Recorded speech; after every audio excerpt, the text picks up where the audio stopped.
Hey there, and once again, welcome to another video of 7 Days to Die, and I'm going to show you around Olympia, but not just any version of it, but this is an updated version of it in creative mode, unlike the last one being survival mode.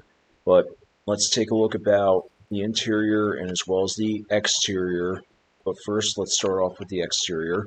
Now, I've recently been through a Horde night, as you can tell, and this is pretty much what it did to it on insane difficulty, but has been some adjustments made here and there, but I just wanted to make the battles and the nights as intense as possible, but hadn't found the right desired setting to make that particular Horde night come true. But either way, I think it's so epic to have breaches here and there on this base. But like the original Olympia, I had a turret right here with the pyramid surrounding it. Yes, it got destroyed in the last Horde night, and there's a work truck right over here. That's from a mod, and I think it resembles like one of the late 70s Chevy pickups, but I can't really say for sure. But I am generally a square body fan, but I love Chevys in general.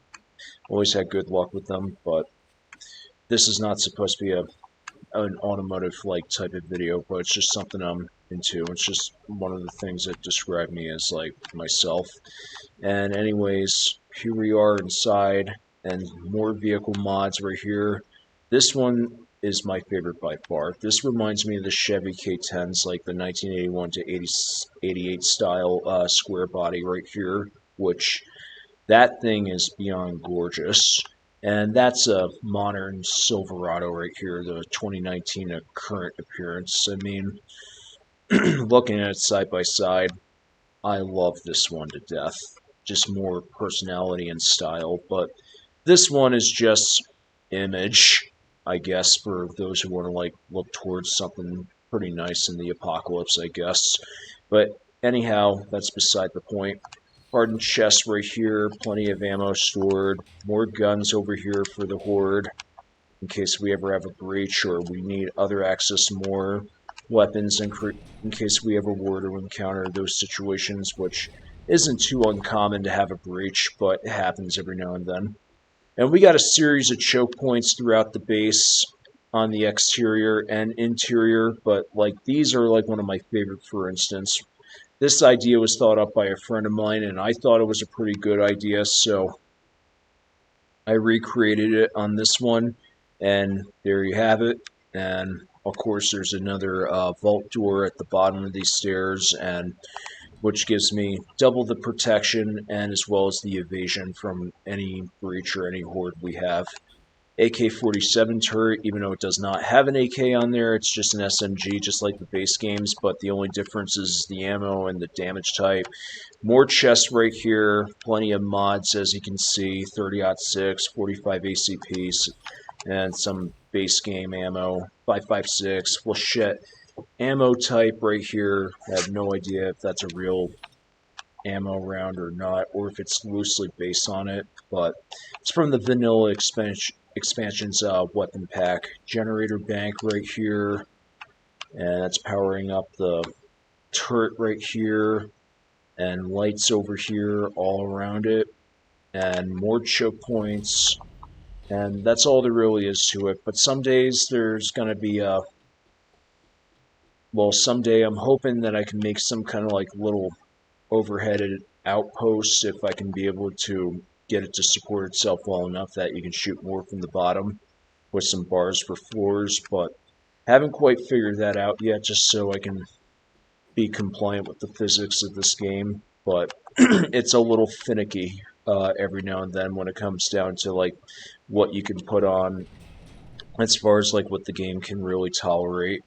And here's the internal part of the bunker right here. There's a hatch on top, a hatch on the bottom, just as a means for evasion.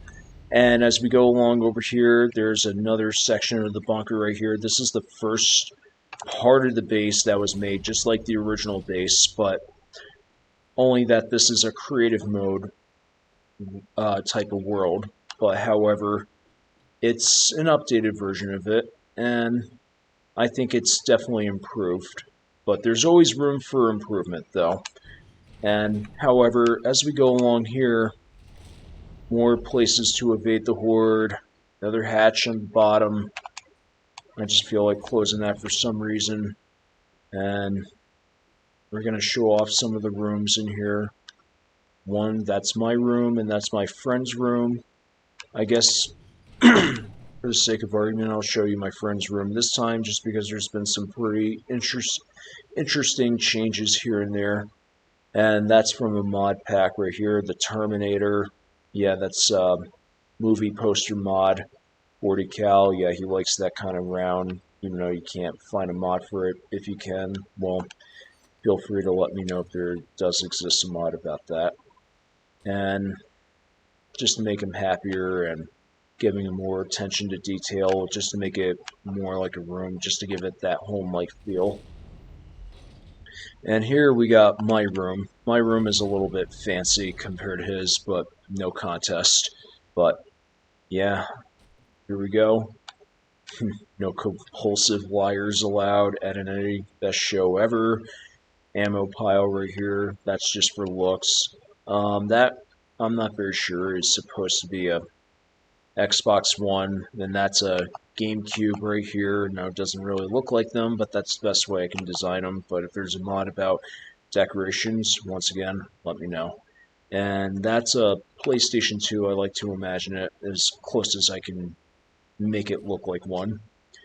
And different handgun rounds, or, well, at least rifle rounds, just for image and appearance. But more gun safe, ammo, and personal shit, it says.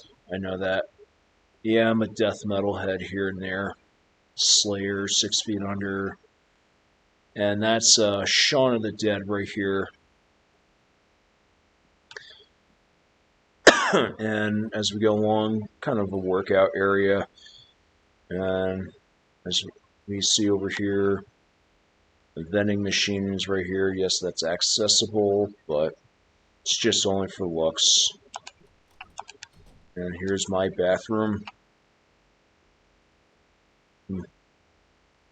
Forget where that's from, but no idea.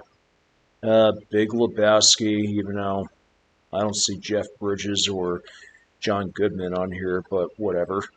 And of course, here's Wyoming's motto, equal rights. And yes, I do love Wyoming, and that's where I live at right now. But either way, this is just supposed to be a little bit fancy by the looks of it.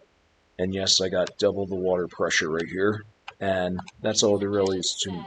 Oh, I didn't mean to hit that. But anyways, over here, got more areas I can show around that you guys can have a look at. And got a storage facility downstairs as we go along. And of course, it's heavily guarded like everything else in this whole base is, because what isn't heavily guarded? Might put a choke point like right over here someday, but I haven't really thought it through just yet. Here we are at my storage facility. Now, I know it's just a generic room right now, but some days I'm going to put some crates right here and put a whole bunch of resources with separate categories and separate names. And this is 2 layers thick, by the way, so even if the first floor does breach, they still have to get through the second, so gives them a hard time trying to break through. Here's my crafting room, just like the original one. Every ammo type is all labeled here. And bench, chemistry station, cement mixer, forge, gun safe, right, as we go along here. Not much else to say, but this is probably the most detailed room in the whole base by far, but I can't really say for sure how much more I'm going to expand, but there's always going to be expansion no matter what, because this is a survival crafting game after all. And I got guns and stuff, ammo to the right, as labeled. Yeah, got all the base game's ammo, and as well as the modded type ammo, so have it all nice and neat and organized here, so it's looking pretty good. Alright, I think I'm going to end it right here for now and call it a video. And I hope you like it, and Probably will be more content in the near future, and we'll do another Horde Night with a reaction on it next time and see how it goes from here. All right? Take care.